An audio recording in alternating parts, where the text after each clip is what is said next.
Conrad and I have been talking through the show today about retirement planning. Conrad is a retirement planner, an income planner like I am. Conrad's practice is up in Canada. And in the previous segment, we were talking about folks coming in the last few years who just seem to have the weight of the world on their shoulders. They don't think they can retire. And then when we go through the process and I tell them that they can retire, they can do it, you just see this stress is just lifted off their shoulders. A big smile comes across their face. And I asked Conrad, I said, are you seeing that too? And he says, yes. He says, I've seen it a lot. And he thinks it's because of people have gotten beat up so badly over the last few years in the market. Conrad, let me get you back in here because you mentioned something that really interested me in your income planning.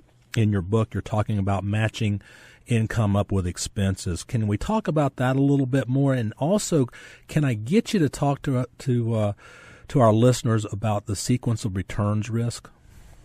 Oh, absolutely. When I go back to my retirement spending funnel, as I call it, based on Maslow's theory, if you look at the very first expense category that everybody needs to look at, it's basic expenses. Things like food, gas, clothing, shelter, transportation, and, of course, taxes that we all have to pay. What I try to do with that is get a good accounting from clients as to what those expenses are.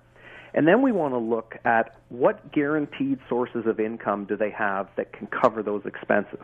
This would be government pensions, any workplace pensions that they have, any life annuities that they have that provide guaranteed income. And that would be the first step, is trying to cover those basic expenses with that income before you start looking at, the social expenses, things like entertainment and vacations and sports and all those extra things that might have to be funded out of what's called non-guaranteed income that's going to come from investment sources. That's really the basic crux of the retirement spending funnel. There's a few other steps in there, but those are the two main ones that we want to look at. Well, I think that makes so much sense. Let's talk about a written income plan, because a lot of people have never gotten a written income plan from their financial advisor. I think it's an important tool to work with. What about you, Conrad? What do you think about it?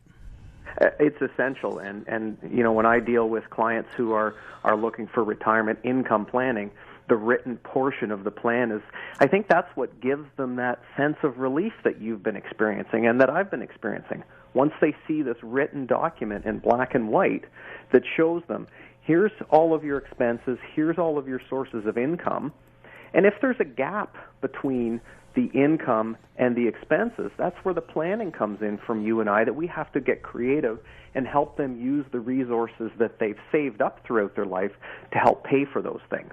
And you can't get that from just having a conversation. It has to be in a written document based on their numbers. That's how I see it.